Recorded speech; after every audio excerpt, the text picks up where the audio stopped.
नमस्कार, मैं श्वेता आपका बी न्यूज में स्वागत करती हूं। तो आइए रुक करते हैं आज की प्रमुख खबर की ओर। जिले में बारिश होने के कारण उपार्जन केंद्रों में रखी हजारों क्विंटल धान हुई गीली। परिवहन नहीं होने के कारण उपार्जन केंद्रों में सुरक्षा का अभाव, प्रभारी हो रहे परेशान, प्रशासन नहीं दे रहा है ध्यान। बेमौसम बारिश होने से धान उपार्जन केंद्रों में रखा हजारों क्विंटल धान गीला हो चुका है। देर रात बारिश होने के कारण धान उपार्जन प्रभारियों द्वारा पानी से बचाव करने त्रिपाल की व्यवस्था की गई, परंतु पानी ज़्यादा मात्रा में गिरने से कुछ बोरियों में पानी जाने के कारण नीचे रखे धान की बोरियां गीली हो गई। धान में लगे डंप पर ऊपर और बाजू से त्रिपाल ढकने के बावजूद नीचे के बोरों में पानी घुसने के कारण धान गीला हो चुका है। कुम्हारी, जरेरा, मोहगांव, धपेरा मोहगांव, चरेगांव, लामता टाकाबर्रा सहित कई धान खरीदी केंद्रों का यही हाल है। अगर धान उपार्जन केंद्रों से शीघ्र धान का परिवहन नहीं कराया गया तो लाखों रुपए का धान सड़ सकता है, जिसका भरपाई धान उपार्जन प्रभारी को भरना पड़ सकता है। तो वह इसकी भरपाई कैसे और कहां से करेगा? कुमारी धान उपार्जन केंद्र प्रभारी ने बताया कि बीती देर रात में बारिश होने के कारण बचाव के लिए काफ़ी कुछ त्रिपाल की व्यवस्था की गई।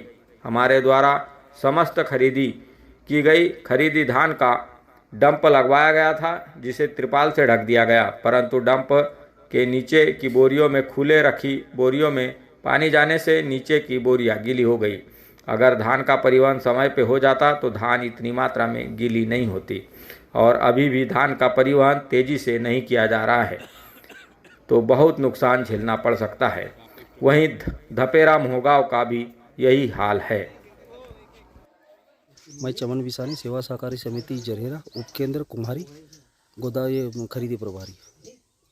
ये जो अभी रात में बारिश हुई है और इतना जो किसानों का यहाँ पे धान और आपका जो खरीद के हुआ है वो भी धान यहाँ पे रखा हुआ है, तो किस प्रकार से समस्या का सामना करना पड़ रहा है आपको? भैया, मौसम को देखते हुए समस्या का यह त्रिपाल की व्यवस्था की है, पर अब उतनी व्यवस्था आदमी नहीं कर पाता। फिर भी जहाँ तक बनी वहाँ तक कर रहा हूँ, इतनी कोशिश लगी हुई है। पर अचानक मौसम रात में 1 बजे से बिगड़ने के बाद में ये हो गया, तो अब साथ में भाई लोग हैं, उनने सहयोग करके जितनी कोशिश हुई है उतनी किया हूँ मैंने।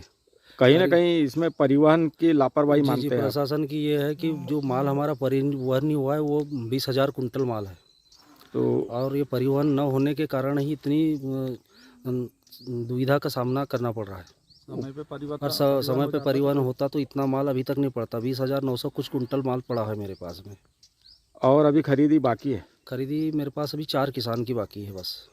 तो कम से कम कितना यहाँ माल पड़ा होगा और कितना परिवहन हुआ है? परिवहन अपने पास समथिंग 37,900 कुछ बोरी कल तक की खरीदी हो गई, जिसमें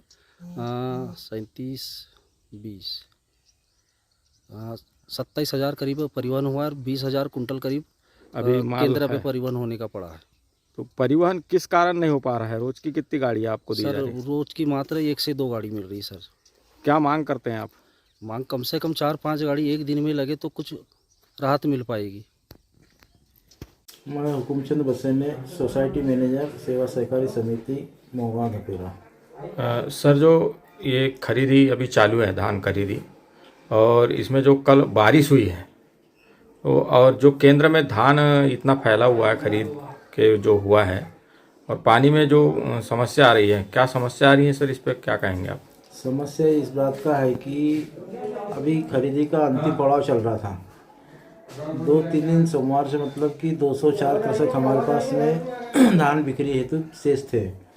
इन सभी लोगों को फ़ोन कर करके बुलाया गया कि अंतिम समय चल रहा है, धान लेके आए। बड़े बड़े किसान थे। 3 दिनों में 136 लोगों का धान तुला हुआ अभी खड़ा हुआ था। हमारा ये आशा था कि जो किसान धान लेके आए इनकी धान खरीदी कर ली जाए, इनको फुर्सत कर लिया जाए जी, और इनको सिलाई करके स्टिकिंग का काम किया जाए। कल शाम तक, रात तक भी 11-12 बजे तक मैं था यहाँ, तो किसी प्रकार का ऐसा मौसम परिवर्तन नहीं लग रहा था। पर अचानक मौसम ने परिवर्तन हुआ, जो कि अधिकांश धानों को झाँकने का भी नौबत ने यानी मौका नहीं दिया, और ऊपर से पानी आ गया। अब आप देख रहे होंगे आजू बाजू कहीं पर भी ज़्यादा पानी नहीं आया, परंतु हमारे सेंटर में आसपास 2-4 किलोमीटर के ही मनमानी पानी आया है। तो इसमें सर परिवहन के जो प्रशासन की कहीं ना कहीं परिवहन के प्रति लापरवाह। देखिए, समिति मोहगांव में 56,200 कुंटल की खरीदी हुई है अभी तक, और 33,000 कुंटल ही परिवहन हुआ है। अभी 23,000 कुंटल यानी 58,000 बारदाने समिति में शेष रखे हुए हैं। निरंतर डीएमओ साहब से संपर्क किया जा रहा था कि भाई यहाँ पर खरीदी आवक ज़्यादा है, आप यहाँ परिवहन की मात्रा गाड़ी बढ़ाया जाए, पर डीएमओ साहब ने भी क्या पूरा मिल मुझे कहा कि हम आपके सेंटर से मिल वालों को आरओ काट करके धान परिवहन कराएंगे, जबकि 4-6 दिन हो गए मिल वालों के आरओ भी कटना बंद हो गए। परिवहन वाला रोज एक दो गाड़ी देता है, यानी 1,000-1,200 परिवहन होता है, और धान की आवक है 6-7 हज़ार बोरी रोज की। तो ऐसे में क्या परिवहन होगा, तो धान तो होगा ही नहीं। तो क्या मांग करते हैं आप प्रशासन से? मांग यही करते हैं कि भाई हमारा जो माल गिला हुआ है इसको तत्काल जल्दी से जल्दी उठाया जाए, भंडारण कराया जाए, ताकि माल अपना सुरक्षित हो सके और किसानों को भुगतान हो सके। खबरों में अब तक के लिए बस इतना ही। फिर होगी आपसे मुलाकात ऐसी ही किसी बड़ी खबर के साथ। तब तक के लिए नमस्कार और देखते रहिए बी न्यूज़ समाचार।